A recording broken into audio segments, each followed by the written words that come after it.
All right, let me move on to the topic of guns. And I'm going to at least start this from kind of a different angle, maybe from the way the question is often framed.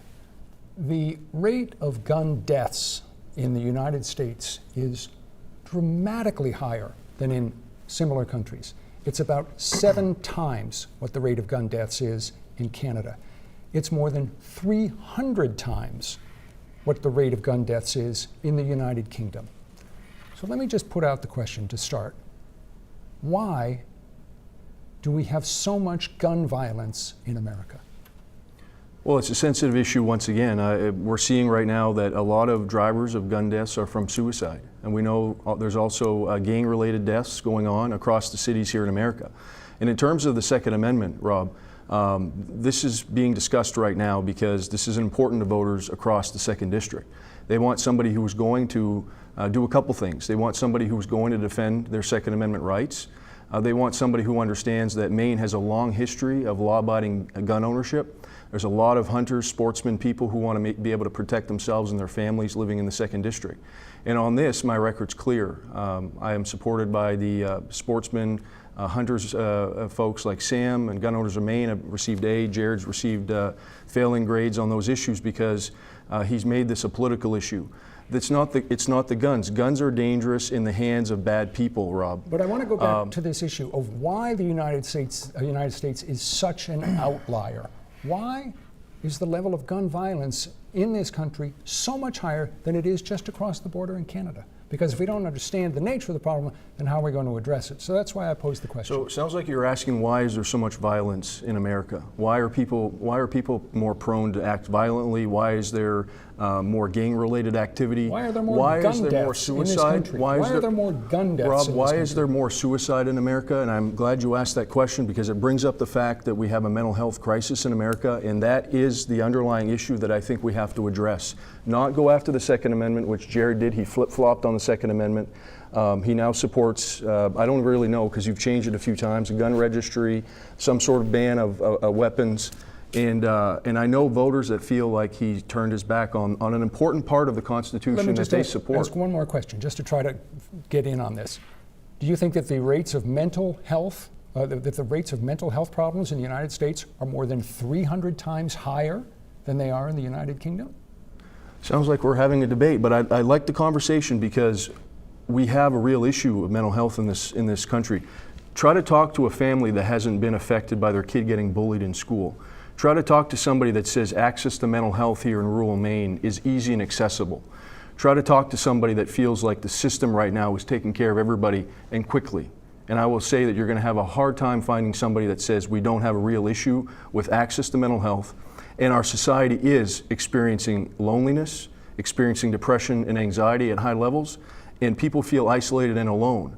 And that is increased coming out of COVID because of what happened with people feeling isolated. And bring Jared Golden into the conversation. Why are the rates of gun deaths so much higher, so much dramatically higher in this country than in other comparable countries? I actually don't think it's a fair question to ask either one of us to tell you why we have higher gun violence in this country relative to others. But you are asking questions that are fair about gun safety, about public safety. My record in the legislature for 4 years and then 6 years in Congress has always, I think, been very nuanced, where I've sought to balance the individual protection of the Second Amendment with the high duty of looking after public safety. And my record reflects that. Now, I've got people like Craig Poulin, who's supporting my reelection, former chief of the Maine State Police. He was the last president of the Sportsmen's Alliance of Maine. He recently stepped down, and he's out there telling people he trusts me on the Second Amendment, and he knows that I will work and strive as hard as I can to keep our communities and our families safe to the best of my ability. And it takes that nuanced approach. Now, I will say, Austin will say, as a candidate, that the Second Amendment is sacrosanct, that it is unimpeachable, cannot be touched. In his personal life, he knows it's more complex than that. He's actually called the police because he saw someone standing on their front porch with an AR-15, and he called the police and told them that he was just wanted them to check it out. So clearly he understands that there's a discrepancy here. That type of action in his private life doesn't match with what he says as a candidate for Congress. This is a tough issue. You've got to be serious about it. And we'll step back from the cause, the root problem, since Frankly, Well, neither of I you would wants like to to address that. respond. But let me ask you, let me follow up with this question. What, if any, changes on the federal level would you like to see in gun laws in this country? Well, first of all, let me respond. There was a lot mentioned in terms of making accusations without any context. Yes, I am a law-abiding citizen and believe that when you see something where somebody may be using a gun unlawfully, or there may be a confrontation that leads to violence, it's important to notify law enforcement. How that's connected to confiscating guns or a gun registry, to me, is completely separate. I think it's a distraction from the nuanced point of view that we should have had after the terrible tragedy that we experienced last year, where we really should have taken a step back and looked at why this happened, what failures in the system occurred that allowed this to happen, and gone after addressing those instead of going after the Second Amendment. And he made public statements that he wanted to ban certain types of weapons. He wanted a gun registry a few weeks later and then walked that back. I think that that's the real issue we have to discuss. All right, I want to go back to the question I asked you. What changes, if any, would you like to see happen to gun regulations on the federal level?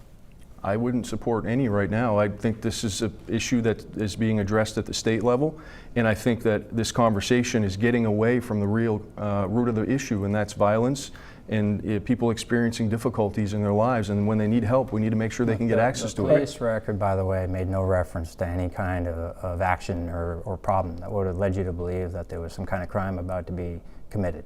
It was just a guy on his own property with an AR-15.